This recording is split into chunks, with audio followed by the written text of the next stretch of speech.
Jaya Radha Madhava Kunja Bihari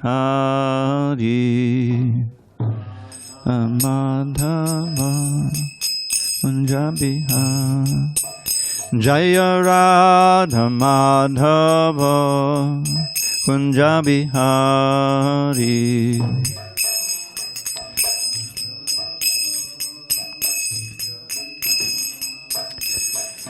Gopi Jana Vallabha Girivaradhari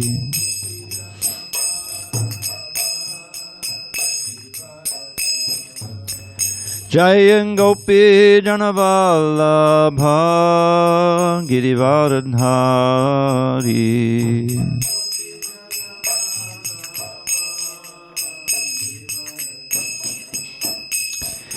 Yashoda Nandana Bhajana Ranjana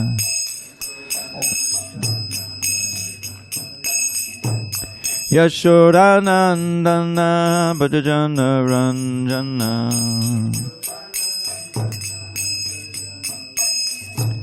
Yamuna Tira Manachari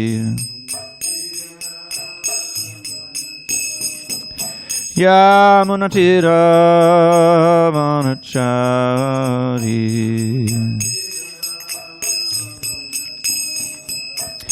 Jaya Radha Madhava Kunja Bihari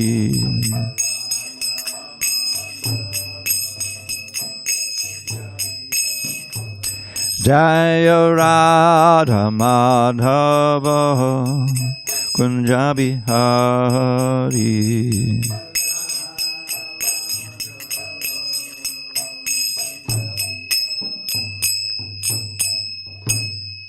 Jaya Mishnapad Paramahansa Paravajakacharya Ashtoto to the Srimad His Divine Grace Srila A.C. Bhaktivedanta Swami Prabhupada Ki Jai ISKCON BBT Founder Acharya Srila Prabhupada Ki Jai Jai Om Vishnupad Paramahansa Paravajakacharya Ashtoto to the Srimad His Divine Grace Srila Bhakti Siddhanta Saraswati Thakur Ki Jai Ananta Koti Vaishnavinda Ki Jai Namacharya Srila Haridas Thakur Ki Jai Grantaraj Srimad Bhagavatam Ki Jai Samaveda Bhaktabinda Ki Jai.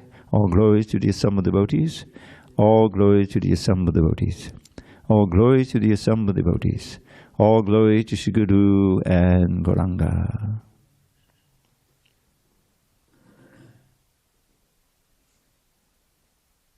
Right. Okay. Alrighty. Narayana Namaskritya Narang Chaiva Narottamam Devim Saraswatim Vyasam Tato Jayamudiriet. Before reciting the Srimad Bhagavatam, which is our very means of conquest, we should offer our respectful obeisances unto Lord Narayan, the Supreme Personality of Godhead, unto Narayan Rishi, the supremest human being, unto Mother Saraswati, the goddess of learning, unto Srila Vyasadeva, the author, and unto Srila Prabhupada, the translator, commentator, and our spiritual master. Nashta Prayesha Bhadreshu Nityam Bhagavata Sevaya Bhagavatyuttama Shloke Bhakti Bhavati Naishtiki. By regular attendance in classes on Srimad Bhagavatam and by rendering devotional service to the pure devotee, all that is inauspicious within the heart is destroyed almost to nil. And loving devotion to the Supreme Lord, who is glorified in transcendental songs, is established as an irrevocable fact. Om Namo Bhagavate Vasudevaya. Om Namo Bhagavate Vasudevaya.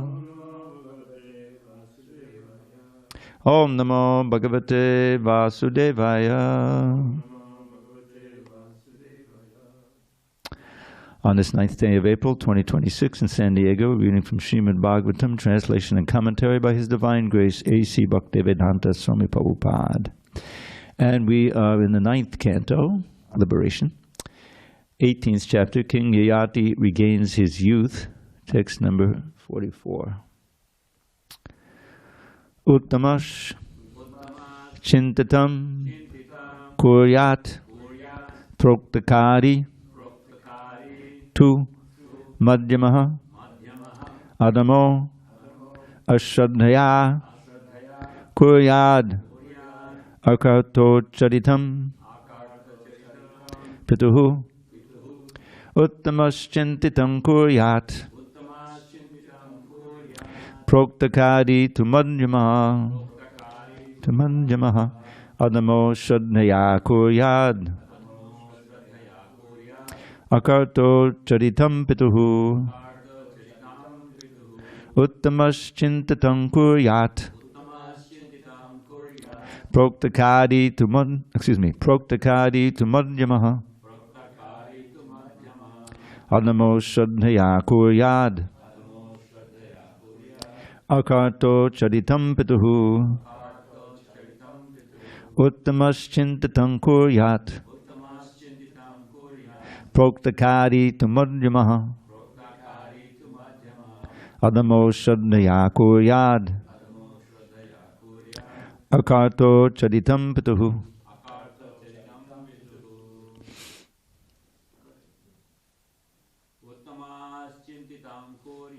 Uttamaschintitam kuryat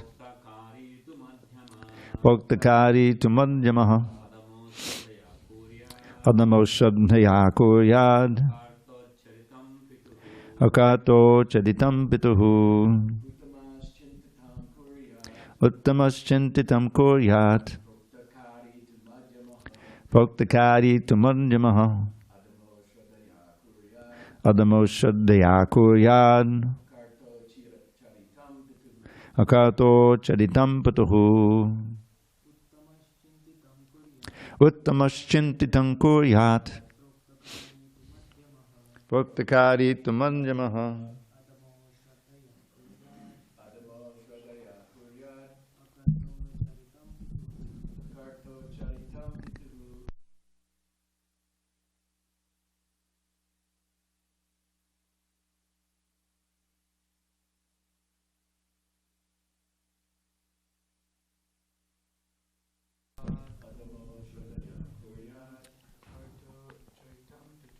akarto charitam pituhu.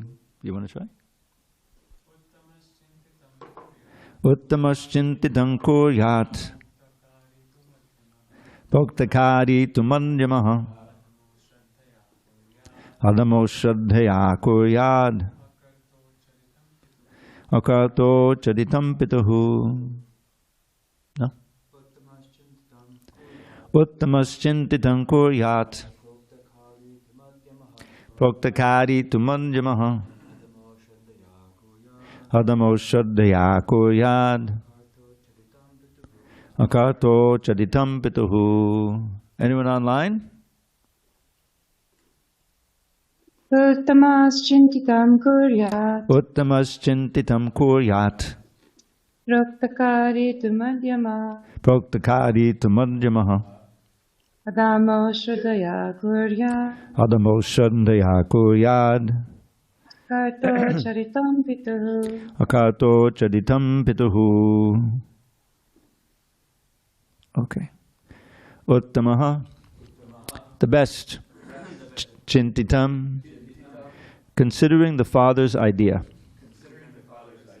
Kuryat, acts accordingly. Proktakari, one who acts on the order of the Father. 2. Indeed. Madhyamaha, mediocre. Adamaha, lower class. Ashradhaya, without any faith. Kuryat, acts. Akarta, unwilling to do. Ucharitam, like stool. Pituhu, of the Father. Translation. So this is Puru speaking, the youngest son. A son who acts by anticipating what his father wants him to do is first class. One who acts upon receiving his father's order is second class. And one who executes his father's order irreverently is third class. But a son who refuses his father's order is like his father's stool. Purport. Puru, Yayāti's last son, immediately accepted his father's proposal, for although he was the youngest, he was very qualified. Puru thought, I should have accepted my father's proposal before he asked, but I did not. Therefore, I am not a first-class son. I am second-class. But I do not wish to become the lowest type of son who is compared to his father's stool. Close quote. One Indian poet has spoken of putra and mutra. Putra means son and mutra means urine. Both the son and urine come from the same genitals. If the son is an obedient devotee of the Lord, and he is called, then he is, of the Lord, he is called putra, or a real son. Otherwise, if he is not learned and is not a devotee, a son is nothing better than urine. Om Jnana-timirandasya Jnanandana Shalakaya Chakshu Unmilitam Mena Tasmai Shri Gurave Namaha. I was born in the darkest of ignorance, but my spiritual master, Srila Prabhupada, opened my eyes with the torchlight of knowledge. I offer my humble obeisances unto him and to all members of Sri Parampara, the disciplic succession. So, Puru is accepting Yayāti's request to exchange Yayāti's old age for Puru's vitality and youth. And Puru is accepting that, and he's giving a judgment here that the best thing would be to just anticipate the father's wish and offer to do it. But he didn't do that. But one who acts upon receiving his father's order is second class. One who executes his father's irreverently is third class, so he's not doing that. But the worst is one who refuses his father's order, who's like the father's stool. So this is not an absolute injunction. That if your father orders you to do something, you do it, and then that's good. That's on the good side. Just think of Prahlad and Hiranyakashipu. I think we went through this already, right? So certainly Prahlad's refusal to do what his father wanted him to do, which was to study the demonic way of life and take up the demonic ways and stop this nonsense of worshiping Krishna, right? That's what he wanted him to do. So he very courageously refused to do that. Since, as Prahlad well knew, his father is the best of demons. He's the leader of the demons. As he says when he first answers the question, what did you learn today in school? Tatsaudamanye asudavarya dehinam. Prabhupada makes clear when he explains the verse, he doesn't address him as father. Asudavarya, the best of the demons. So he's not missing any words. So instead of following his father's order to be trained up as a very competent demon to carry on the line, whatever he wanted to do, he refuses that. But Yayāti's not like that. Yayāti, yes, he was attached to having sex with Devyani. What is it? What was her name? Devyani. That's not Devyani. But you know who I mean. And therefore, he wanted to have a strong body in order to do that, but he was already old, so he needed the youthful body. But basically, he's a devotee. That's the idea, is that he's not a demon. And it was in Puru's capability of doing this. And Puru was basically considering, he wanted to be a pure devotee, and he was a devotee of Krishna. So in one sense, you can take it, well, being old brings me nearer to leaving this body behind and going back to Godhead. So in one sense, it furthers it. So he's propounding and he's following this order of following the father's order. But clearly, that is especially the case when the father is a devotee of Krishna. And we have, Srila Prabhupada's wonderful remembrances of how his father, encouraged him to worship the little deities, gave him little deities, of course, famously arranged for him to be able to do the Ratha Yatra right there in Calcutta. He couldn't find one, but then one lady was seeing Prabhupada upset because he couldn't get it, so she donated her, or at least lent it. She had one at home, one little miniature Rath cart. So that's the perfect ideal, to be born into a family of devotees, and to have the parents, father and mother, both very eager to raise the children in Krishna consciousness. And then when the father says, because then you have special situations. I forget the names. Maybe someone knows where. The father had to go somewhere, so he asked his little son to do the offering for the deities, and make sure that they take the prasadam.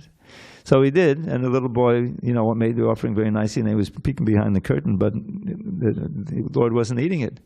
So he said, can you please eat? My father will be angry if you don't take the. So he actually ate the prasadam. And the father comes back expecting to take Mahaprasadam. He said, what happened? You didn't offer it? No, I offered it. He ate the whole thing. So again, So then later on, Lord Chaitanya asked, who's the father and who's the son? So the father said, yeah, he's actually the father. In the sense, he's teaching me about the highest levels of devotional service by being so dear to Krishna that he actually eats the offering. So that's a special case, clearly. But this pastime, it's important because it's giving us the proper cultural understanding. The father's orders, when they're within the realm of, they're not demonic, one should follow them. And especially if the father is giving you instructions that are going basically helping you to become trained up in devotional service. That's certainly the best. And we know, as Prabhupada said in the introduction to the Krishna book, I think it is, he dedicates it to his father, Gaura Mohan Dey, if you look there on the dedication page. And he glorifies him as, giving him so much chances as a child. And he helped me to become ready to accept my eternal father, my spiritual master. So seeing our spiritual master as a father figure, in the sense that he's most concerned about our welfare, our eternal welfare, connecting us to Krishna, and he's giving us, training us in ways that we can accept. In other words, giving us a system, as Prabhupada did when he came to America, that the people could actually follow. As he said once, if I told you everything, you would faint. All the regulations for deity worship, you wouldn't be able to do it. So he gave us deity worship, following the rules, but not all different rules and everything that is much more difficult to follow in India. So that's the fatherly care, the concern for the development of the children or the development of the disciple.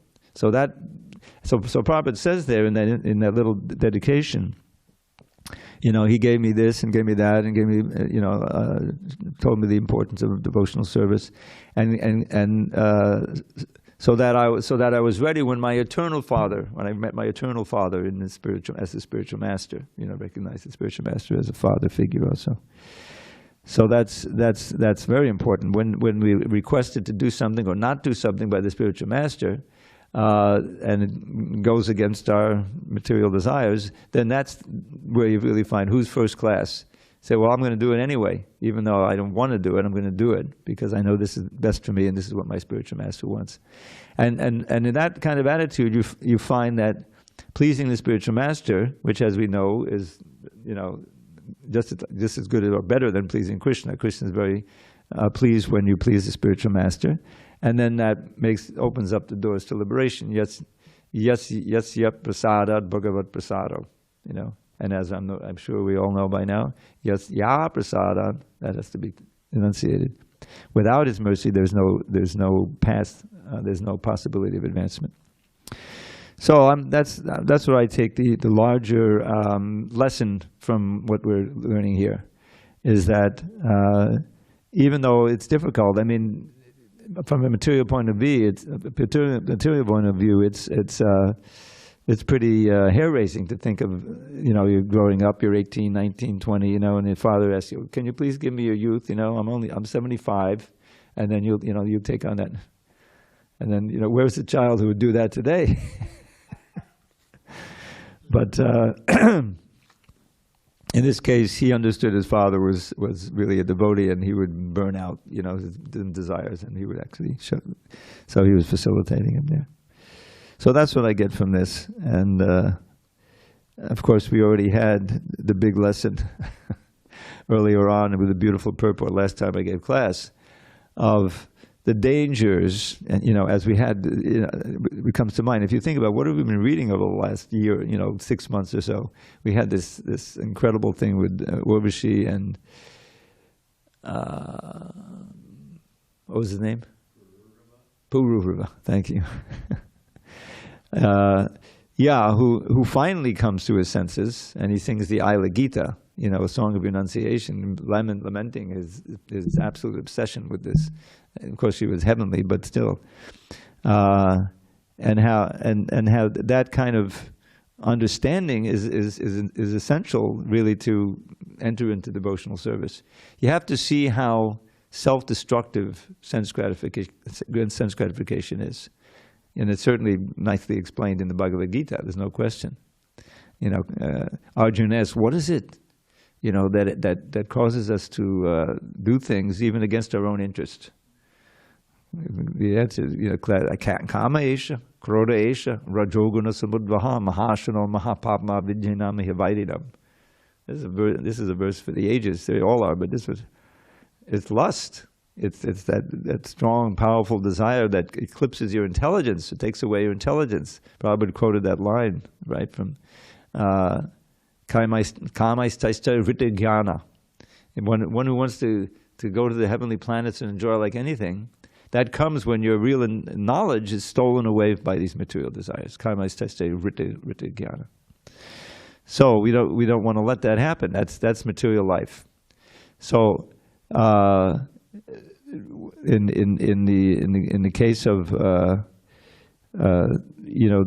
coming in touch with devotional service, then you face a question and a challenge, because you have all these material desires, but you also are very fortunate you have at least an interest in this spiritual life. I saw, as I'm sure you all know, Charu passed away. I don't know if you know that it turns out that he had a head-on collision.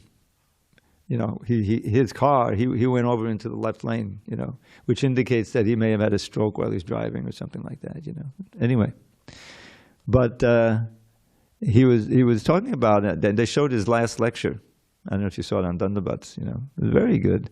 And he would always talk by standing up, like a priest in a church, So he was standing and giving his talk, Sunday talk. And he was talking about this very thing, about how, our life is, it's pretty prophetic. Life, you never know when the last moment may come, like that, is stuff like that, which is true for all of us, and it's quite prophetic in his case. And that one has to acquire the intelligence to say no to the immediate push and pull of the senses, and rather, but it's not just a no. Krishna consciousness is no and yes, and the yes comes first. The definition, or the verse that describes the 6 limbs of surrender, Sharanagati. We should know this verse. The first one is anukulyasya sankalpa. This is number 1. Sankalpa means to take a vow, be firmly determined to start doing those things that are favorable for Krishna under the instructions of a spiritual master and the Shastra. Well, I know that this is favorable. The first thing Prabhupada mentions, getting up early, earlier than you've been getting up, so that there's time before your day starts to do sadhana, to begin chanting, And what happens when if you do that and you're determined.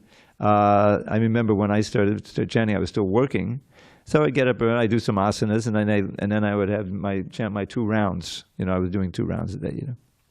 Of course, I would also chant in the car as I went it was about a 20-minute drive, so that was good. But I wasn't really part of the temple at that time. I just appreciated the chanting so much that I wanted to integrate that into my program, and so I had to leave time for it in the morning.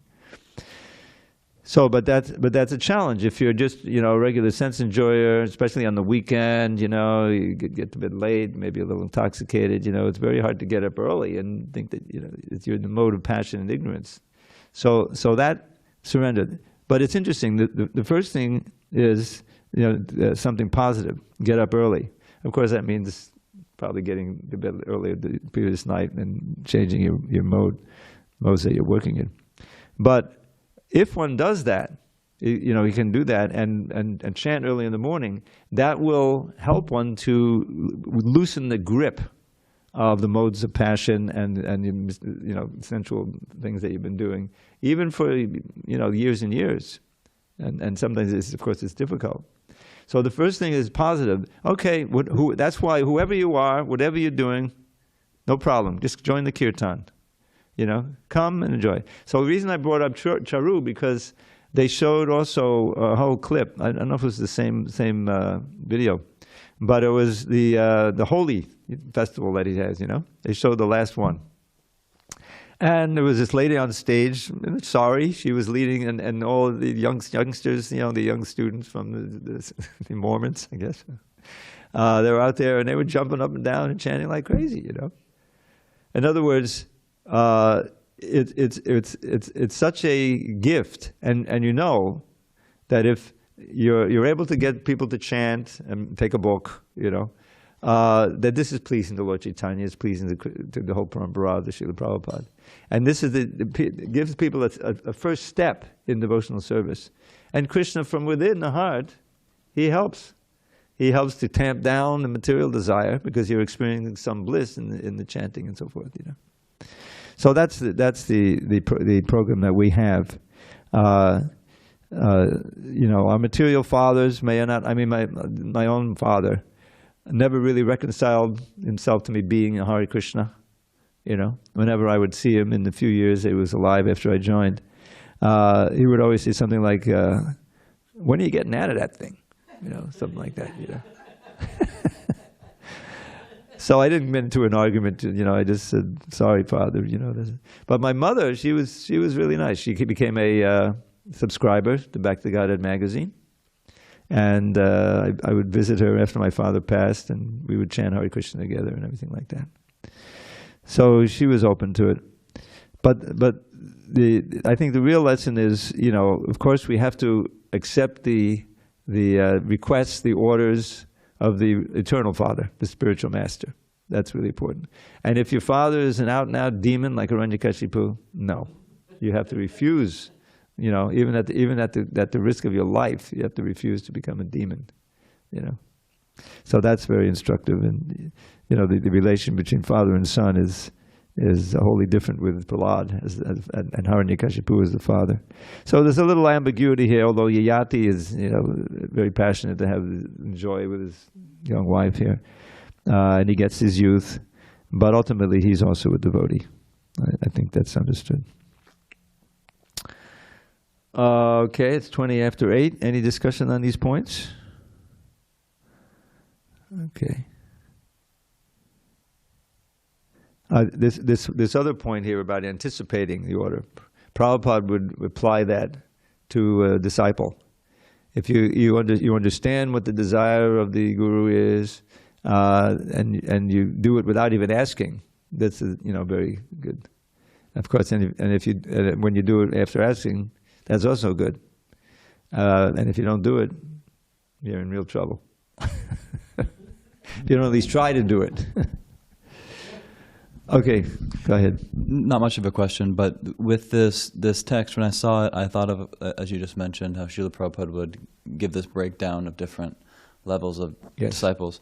And I was wondering, is there another reference for that idea outside of this verse that he's pulling it from? Is there a Chanakya Pandit shloka or some other shloka where it's talking about disciples? Or because I thought, wait, maybe this is really the origin of that breakdown. Could be. Because it could be.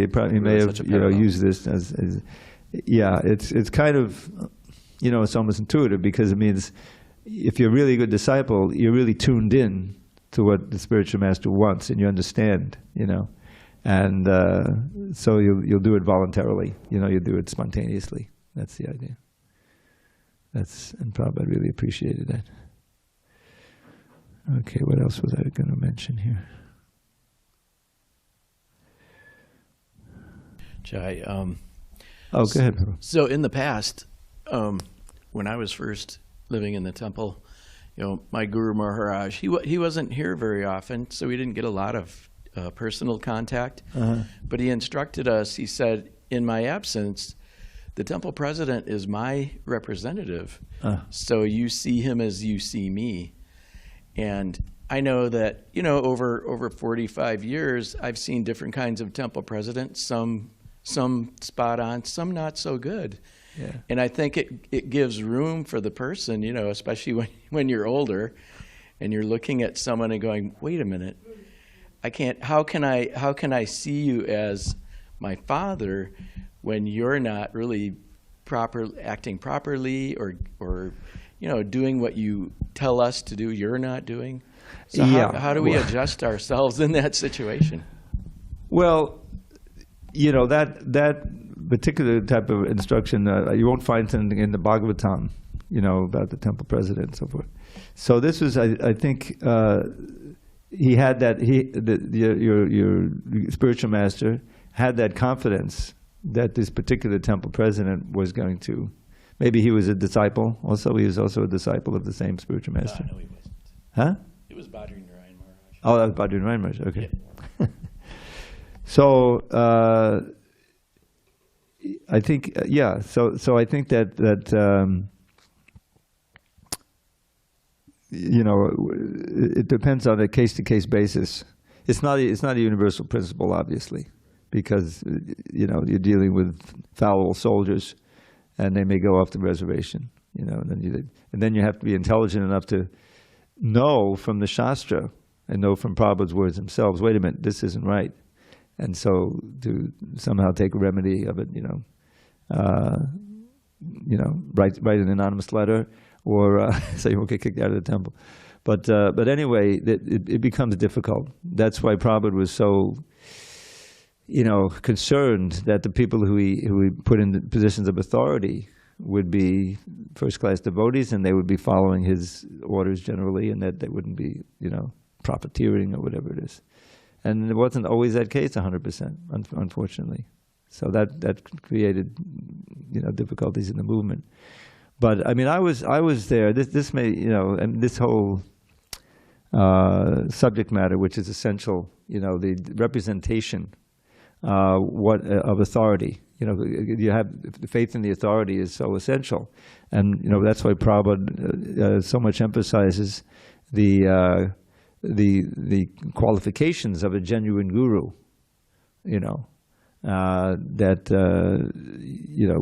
What is it? Tad vijnanatanu samatpadi shotriyam brahmanishtam. Shotriyam brahmanishtam is condensed. Shotriya means really steeped in the Shastra, knowing the Shastra. And brahmanishtam means firmly fixed in his own meditation and devotion to Krishna. Those are two. So when ISKCON faced Prabhupada's departure, I mean, first of all, there was the question of the whole Ritvik thing, which is still alive, at this point.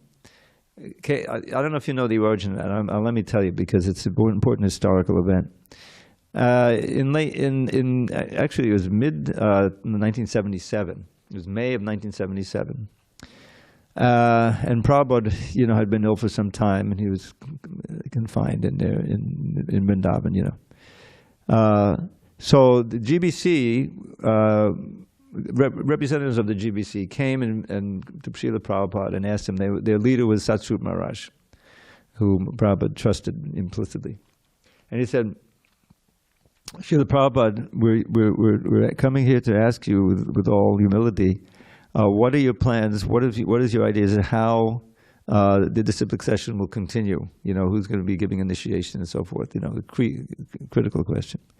So Prabhupada said, I will select some of you, to take on that role and so forth. And then, so the question came, well, whose disciples will they be? Will they be your disciples or no, they'll be his disciples, regular guru. It was very clear that there'll be, the gurus who's giving initiation, and then they'll have disciples. So what happened was, that was in May, and then I think it was in July, the question came up, because there were a lot of devotees who had been in the movement for some time, and they were hoping to take initiation from Srila Prabhupada, And now the question, well, what about them, Srila Prabhupada? While you're still with us, how can they be initiated? They can't expect you to chant on all the beads and everything. That wouldn't be possible. So what Prabhupada said at that point was that, well, there'll be like representative priests, and then someone is that Ritvik? Yeah, Ritvik. Ritvik just means being a priest, basically. So that'll be the same persons, like temple presidents or GBC, who were writing to Srila Prabhupada and recommending somebody and asking him to initiate them and suggest, and that this is what he did, which is chant on the beads, give the name, and then often he wasn't there personally for the sacrifice. He wasn't there for mine. The sacrifice was there, the fire sacrifice. You've seen here. So he said, yes. So the temple president can do what I was doing, or the local GBC. And if they see that this person really is following nicely, and they would ordinarily get initiation from me, but he doesn't. He said it's not feasible at this point for me to do it personally. So they're my representatives. So they'll judge if this person is worthy of initiation. They'll chant on the beads and give the name, but they'll be my disciples. And henceforward, and this is the key word, henceforward. See, henceforward. And it was understood that by everybody at the time, henceforward, as long as you're on the planet, not into perpetuity, But that wasn't in the letter. So they take that letter as proof that Prabhupada wanted to be the spiritual master of all the disciples of the Maha.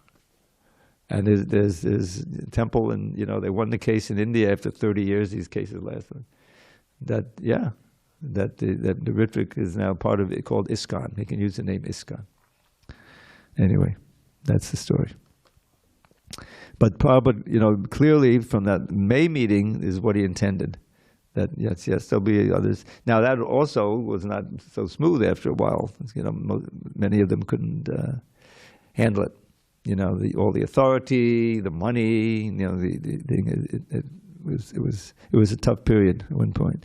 And how did we get through that? There was a core of about 50 older preachers who'd been preaching. They weren't sannyasis, many of them, and maybe a few sannyasis. But mostly just senior preachers, like Rabindra Sarup or somebody like that, who, there were about 50 of them. And they met in Mayapur in the quincentennial. It was 1986. So there's a lot of celebration, a lot of devotees there, naturally. 500 years of Lord Chaitanya. And there was a meeting with the GBC. And it was understood that the big thing, the problem was the zonal, that anyone in this, they have to take initiation. So that was broken down, and many of them, those 50, they became the next generation. There were some new gurus now suddenly, and so that somehow we got through that period, and still, but it was touch and go for some time. But by Prabhupada's desire and goodwill of the mass of devotees, things are going on. But it's such a critical thing, is that if you're in that position of authority, even a temple president, has to be so strict. He has to be there all the time. He can't be fooling around, and so, and because the devotees place their faith in him, that he's an accurate, a wholesome channel to the higher authority of Srila Prabhupada. They have to feel that, if he's asking me to wash the pots, then I have to do it because that's what Prabhupada wants me to do. That's what Krishna wants me to do. And with that kind of faith, you can be enlivened even, doing menial service like that. Otherwise, if you feel that he's exploiting his position, and I have to do all the menial work, then it doesn't work anymore. And we've seen that. It's tragic in ISKCON. So, but ISKCON has come through, and there's, many very, very competent and faithful and, empowered spiritual masters. And just, maybe the senior sannyasis who aren't taking initiation necessarily, but are still representing Prabhupada's desires and, shastrically. So that's the foundation of this movement. And that's, because the whole thing is the faith. If the mass of devotees lose faith in the main leader, then boom, the whole thing dissolves. So they have to see them as leaders in austerity and sadhana and shastra and everything like that. So there it is. And we've come to 8:30. So I can legally end the class now. I won't be Any questions from outside the room here? Vanessa, you're still with us? I think she's your chance. I don't know. Nice that she attends. Yes, I'm still with you. Thank you, Prabhu. Nice class. Thank you. Okay. All right. We can adjourn. All glories to Srila Prabhupada. Hari Hari Bol.